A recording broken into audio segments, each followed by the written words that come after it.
नहमदहु व नसल्ली अला रसूलिहिल करीम बिस्मिल्लाहिर्रहमानिर्रहीम। हज़रात गिरामी कदर, इंशाअल्लाह आज आप हज़रात के सामने सूरह बकरा ही के बाद अहम मज़ामीन के खुलासे को भी रखा जाएगा और अपने दर्स के आखिर में इंशाअल्लाह मुल्क के अंदर जो कशमकश की सूरत हालात है उसके हवाले से अपनी तजज़िये और अपनी राय को भी आप हज़रात के गोश गुदार किया जाएगा। हज़रात गिरामी कदर, सूरह बकरा के बाद अहम मज़ामीन को मैं आप हज़रात के कल गोश गुदार कर चुका हूँ।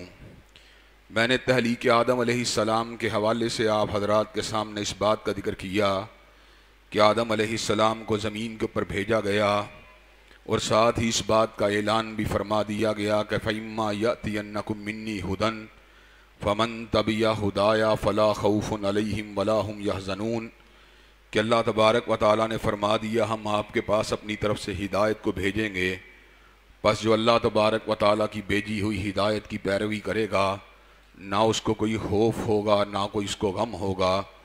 अल्लाह तबारक व तआला ने औलाद आदम को मुखातिब होकर ये बात इरशाद फरमाई, या बनी आदम ला यफ्तिनन्नकुमुश शैतान कमा अखरजा अबवैकुम मिनल जन्ना यंज़िउ अन्हुमा लिबासहुमा लियुरियहुमा सौआतिहिमा इन्नहु यराकुम हुवा व कबीलुहु मिन हैसु ला तरौनाहुम कि आदम अलैहिस्सलाम के बेटो, तुम्हें शैतान उस तरह फितने के अंदर मुब्तला न कर दे जिस तरह उसने तुम्हारे बाप हज़रत आदम अलैहिस्सलाम को और तुम्हारी माँ हव्वा को जन्नत से बाहर निकलवा दिया और लिबास जन्नत को उनके वजूद से उतरवा दिया था।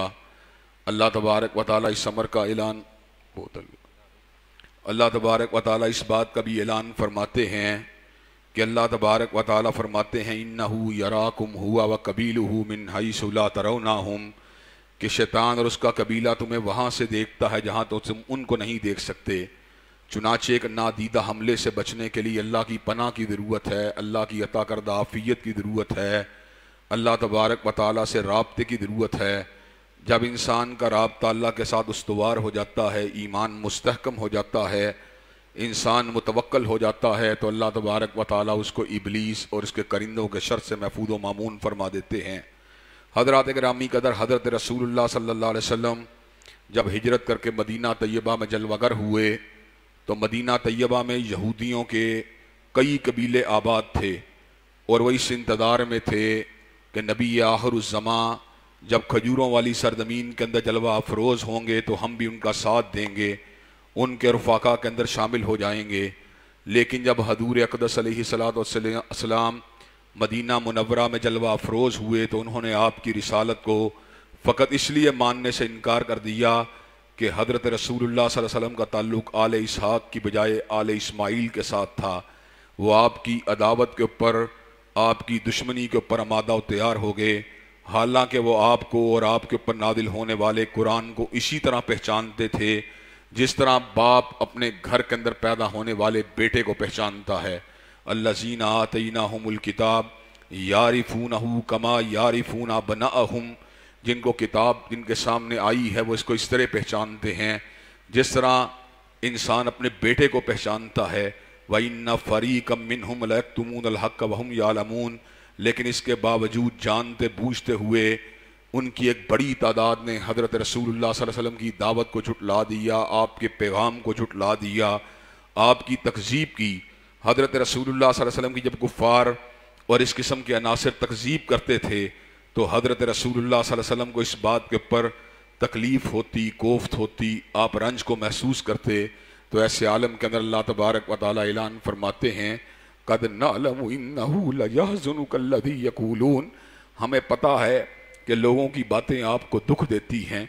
फ़इन्नहुम ला युकज़्ज़िबूनक वलाकिन्नज़्ज़ालिमीना बिआयातिल्लाहि यजहदून, दर हकीकत ये लोग आपको नहीं झुटलाते बल्कि ये तो अल्लाह तबारक व तआला की आयात को झुटलाते हैं। अल्लाह तबारक व तआला ने हज़रत रसूलुल्लाह सल्लल्लाहु अलैहि वसल्लम की तकज़ीब करने वाले इस ज़ालिम गिरोह के हवाले से हज़रत रसूलुल्लाह को इस बात से आगाह फरमाया कि आप तो इनके लिए एक सुतेले भाई की हैसियत रखते हैं कि आप तो आले इसहाक़ में से नहीं बल्कि आले इस्माईल में से हैं। लेकिन ये तो वो लोग हैं जिन्होंने अपनी कौम में से आने वाले हज़रत मूसा अलैहिस्सलाम की तकज़ीब की, उनको झुटलाया, उनको तकलीफ़ें दी, उनको ईज़ा दी। अल्लाह तबारक व ताला अपने बहुत से एहसानात का जो अल्लाह तबारक व ताला ने बनी इसराइल के ऊपर किए उनका जिक्र फरमाते हैं कि अल्लाह ने इनके ऊपर मन का नज़ूल फरमाया, सलवा का नज़ूल फरमाया, आसमान से बटेर भी उतरता रहा, हलवा भी उतरता रहा। इसी तरह अल्लाह तबारक व ताला ने इनके लिए आसमान के बादलों को छतरी की हैसियत से बना दिया। बादल इनके ऊपर साया फगन रहते थे और कड़कती हुई धूप से अल्लाह तबारक व ताला इनको महफूज व मामून फरमा देता था। इनको जब पानी की ज़रूरत हुई तो अल्लाह तबारक व ताला इनके 12 कबीलों के लिए एक असा के लगने के बाद 12 चश्मों का रवां फरमा दिया। फ़कुल नज़रिब बि असाकल हजर फ़न फ़जरत मिन हुस्नत अशरत आईना। अल्लाह तबारक व ताला फरमाते हैं सैयदना मूसा अलैहिस्सलाम ने जब अपनी कौम के लिए पानी की तलब की तो हमने जनाब मूसा अलैहिस्सलाम को हुक्म दिया कि अपने असा को पत्थर के ऊपर मारिए। हज़रत मूसा अलैहिस्सलाम ने अपने असा को पत्थर में मारा तो अल्लाह तबारक व ताला ने पत्थर में से 12 चश्मों को रवां फरमा दिया। हज़रात गिरामी कदर, लेकिन इनके जुल्म का आलम, इनकी अदावत का, इनकी तुग़यानी का आलम क्या था कि इन्होंने मनो सलवा को कबूल करने की बजाय और अल्लाह तबारक व ताला की इस नेमत बेपाया का शुक्रिया अदा करने की बजाय मूसा अलैहिस्सलाम को ये बात कही लन नस्बिर अला तामिम वाहिदिन फदउ लना रब्बका युखरिज लना मिम्मा तुम्बितुल अर्ज़ मिन बकलिहा व किस्साइहा व फूमिहा व आदासिहा व बसलिहा। मूसा अलैहिस्सलाम, हमें तो ज़मीन की दालों की ज़रूरत है, ज़मीन की तरकारी की ज़रूरत है। ज़मीन के अनाज की बात करने लगे। अल्लाह तबारक व ताला के नबी हज़रत मूसा अलैहिस्सलाम ने इनको मुहातिब होकर इरशाद फरमाया अतस्तब्दिलून अल्लज़ी हुवा अदना बिल्लज़ी हुवा खैर, क्या तुम आला को छोड़ते हो, अदना के पीछे भागते हो। हज़रात गिरामी कहते चलते चलाते एक ज़िमनी बात आपको ये बतला देना चाहता हूँ कि हम आज अल्लाह तबारक व ताला के फजल करम से लोगों को किताबुल्लाह की दावत देते हैं, सुन्नत रसूलुल्लाह सल्लल्लाहु अलैहि वसल्लम की दावत देते हैं, तो मद्दे मुकाबिल बहुत से लोग उलमा के इज्तिहादात की बात करते हैं, अइम्मा की आरा की बात करते हैं। आसमान से उतरने वाले रिज़्क़ को छोड़कर ज़मीन के रिज़्क़ को इख्तियार करने वाले आला को छोड़ के अदना के पीछे भाग रहे थे। इसी तरह आसमान से उतरने वाली हिदायत को छोड़कर ज़मीन की आरा को मानने वाले भी आला को छोड़ के अदना के पीछे भाग रहे हैं। हज़रात गिरामी कदर, इस सूरत में अल्लाह ने इस बात का भी जिक्र किया कि मूसा अलैहिस्सलाम की कौम के लोगों को हज़रत मूसा अलैहिस्सलाम ने अल्लाह के हुक्म पर हफ्ते के दिन का एहतराम करने की तलकीन की थी कि इस दिन शिकार न किया करो। लेकिन इन जालिमों ने अपने नबी और अल्लाह तबारक व ताला के अहकामात में किस अंदाज में तावील की कि हफ्ते के दिन जाल के अंदर मछलियों को रोक लेते थे और इतवार के दिन मछलियों को पकड़ लेते थे। माअज़ल्लाह सुम्मा माअज़ल्लाह, अल्लाह को धोखा देते थे। हकीकत में वल्लाह को धोखा नहीं देते थे बल्कि अपनी ज़ातों को धोखा दे रहे होते थे। इस सूरत में अल्लाह ने इस बात का भी जिक्र किया कि बनी इसराइल के लोगों के दिलों में चूंकि बछड़े की एक मोहब्बत, एक अकीदत खामहा के तौर पे पैदा हो चुकी थी, तो अल्लाह तबारक व ताला ने उस अकीदत के बुत को तोड़ने के लिए सैयदना मूसा अलैहिस्सलाम की ज़ुबान से इस हुक्म को जारी फरमा दिया इन्नल्लाह यअमुरुकुम अन तज़बहू बकरा, अल्लाह तुम्हें हुक्म देता है कि गाय की कुर्बानी करो। अब जब उन्होंने इस चीज़ की कुर्बानी के बारे में सुना जिसकी अकीदत का बुत उनके दिलों के अंदर समा चुका था, तो कहने लगे अतत्तहिदुना हुज़ुआ, ए मूसा अलैहिस्सलाम कहीं आप हमसे मजाक तो नहीं कर रहे। माअज़ल्लाह सुम्मा माअज़ल्लाह, हज़रत मूसा अलैहिस्सलाम ने ऐसे आलम के अंदर उनको मुहातिब होकर ये बात कही आऊज़ु बिल्लाहि अन नकूना मिनल जाहिलीन, ये कैसे मुमकिन है कि अल्लाह तबारक व ताला की ज़ात से किसी हुक्म की निस्बत दी जाए और बंदा उस मामले के अंदर मजाक कर रहा हो। मैं अल्लाह की पनाह चाहता हूँ इस बात से कि इंसान जाहिलों में शुमार हो। हज़रात गिरामी कदर, हीले बहाने तावीलात करने के लिए मुख्तलिफ तरह के सवालात करते रहे। मूसा अलैहिस्सलाम, हम गाय को ज़िबा तो करना चाहते हैं लेकिन वो कैसी होनी चाहिए। मूसा अलैहिस्सलाम कभी उनको ये बात कहते रहे ना बड़ी उम्र की हो ना छोटी उम्र की हो, जवान होनी चाहिए। मूसा अलैहिस्सलाम गाय तो ज़िबा करना चाहते हैं मगर उसका रंग कैसा होना चाहिए। कहा जर्द रंग होना चाहिए, फ़ाक़िउल लौनुहा तसुर्रुन नाज़िरीन, जो देखने वाली आंखों को भला मालूम हो। मूसा, हम ज़बा तो करना चाहते हैं लेकिन गाय कैसी होनी चाहिए। मूसा अलैहिस्सलाम ने अल्लाह के हुक्म से इस बात का हुक्म दिया और इस बात को वादे फरमा दिया, गाय ऐसी होनी चाहिए जिसने न ज़मीन के अंदर हल को चलाया हो न पानी को जोया हो, जिसने कभी पानी को भी बाहर ना निकाला हो और कभी ज़मीन की काश्तकारी भी ना की हो। अल्लाह तबारक व ताला फरमाते हैं फ़ज़बहूहा वमा कादू यफ़अलून, उन्हें मजबूरी के अंदर इस गाय को ज़िबा करना पड़ा।